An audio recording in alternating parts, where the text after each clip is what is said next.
بسم اللہ الرحمن الرحیم۔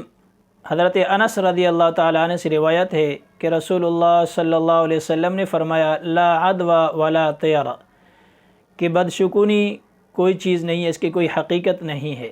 ایک جگہ پر بدشگونی کو شرک قرار دیا گیا ہے۔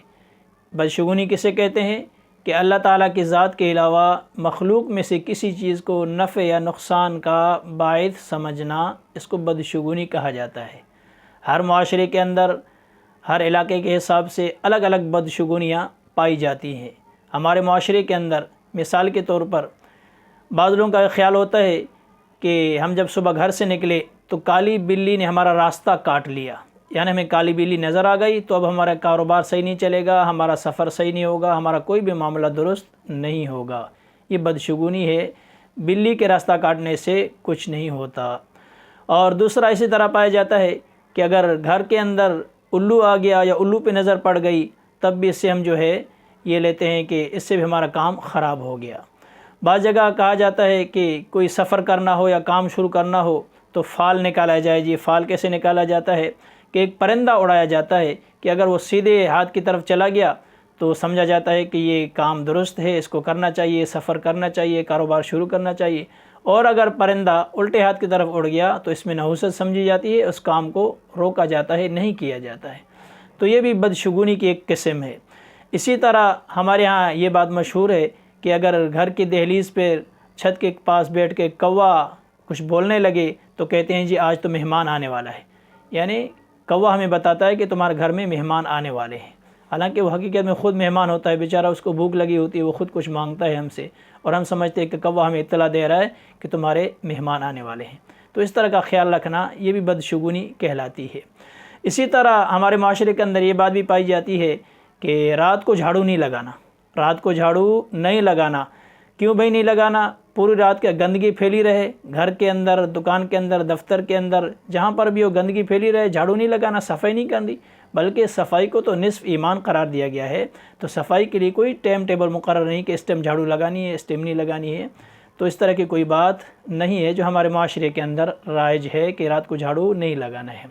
اسی طرح ہمارے معاشرے کے اندر ایک بات یہ بھی مشہور ہے کہ میت کے گھر کے اندر جھاڑو نہیں لگانا ہے۔ 3 دن تک میت کے گھر کے اندر جھاڑو نہیں لگایا جائے گا۔ اگر جھاڑو لگایا گیا تو لوگ ایسے مریں گے جیسے جھاڑو کے ساتھ جو ہے کچرا جمع کیا جاتا ہے۔ تو یہ بھی ایک توہم پرستی ہے اور جو ہے بدشگونی ہمارے اندر پائی جاتی ہے۔ بعض گھروں کے اندر جس کے اندر میت ہو جاتی ہے تو کہتے ہیں جی سارے گھر کا پانی الٹ دو، پانی گرا دو، مٹکوں کے اندر، کولروں کے اندر، برتنوں کے اندر جو بھی پانی ہے اس سب کو گرا دیا جائے، کیونکہ یہاں پر میت ہوئی ہے۔ اسرائیل علیہ السلام نے میت کی روح قبض کی ہے تو اس کے چھینٹے جو اس پانی کے اندر پڑے ہیں۔ تو اس طرح کی بھی کوئی بات نہیں ہے، یہ بھی توہم پرستی ہے۔ اسی طرح بعض خواتین جو ہوتی ہیں وہ بچوں کو داغ لگا دیتی ہیں۔ داغ لگانے سے مطلب کیا ہوتا ہے کہ ان بچوں کو نظر نہیں لگے گی۔ بعض علاقوں میں تو پکے پکے داغ لگا دیے جاتے ہیں، عمر بھر وہ ہٹتے ہی نہیں ہیں، تو اس داغوں سے تو بالکل منع کیا گیا ہے۔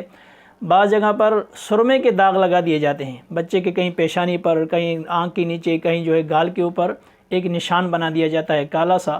اس کی وجہ یہ بتائی جاتی ہے کہ جی اس کو جو ہے بچے کو نظر نہیں لگے گی۔ تو اس طرح داغ لگانا بھی یہ بات درست نہیں ہے۔ کس علاقوں میں ایسے بھی ہوتا ہے کہ بچے کا سر مڑنے کی جب باری آتی ہے تو کہیں سے کوئی چوٹی چھوڑ دیتے ہیں، کہیں اوپر سے سیڈوں سے، تاکہ بچے کو نظر نہیں لگے۔ اس طرح کی کوئی بات نہیں ہے اسلام شریعت کے اندر۔ بعض جگہ پر بچے کو ڈر سے بچنے کے لیے، جن بھوت سے بچانے کے لیے لوہے کا ٹکڑا کو اس کے گلے میں اور اس کی ٹوپی وغیرہ میں لگا دیتے ہیں یا اس کے تکیے کے نیچے رکھ دیتے ہیں۔ امہات المؤمنین حضرت عائشہ صدیقہ فرماتی ہیں ہمارے ہاں جب کسی کا بچہ ہوتا تو میرے پاس لے آتی، میں ان کے لیے برکت کی دعا فرماتی۔ ایک بچے کو میرے پاس لایا گیا، جب میں نے ان کو دیکھا کہ اس کے سرہانے استرا رکھا ہوا ہے، لوہے کا استرا جو ہوتا ہے جسے سر مونتے ہیں وہ رکھا ہوا ہے۔ ام المؤمنین نے پوچھا کہ آپ نے کیوں رکھا ہے؟ تو ان عورتوں نے کہا کہ ہم نے اس کو جن کے سائے سے بچانے کے لیے رکھا ہے۔ تو اماں عائشہ صدیقہ نے وہ استرا دور پھینک دیا اور سخت ناراضگی کا اظہار فرمایا اور ان چیزوں سے اس کو منع کیا۔ تو اس سے پتہ چلا کہ لوہے کے ٹکڑے وغیرہ سے اس سے کچھ نہیں ہوتا ہے۔ اس طرح کے عقائد رکھنا یہ توکل کے خلاف بات ہے۔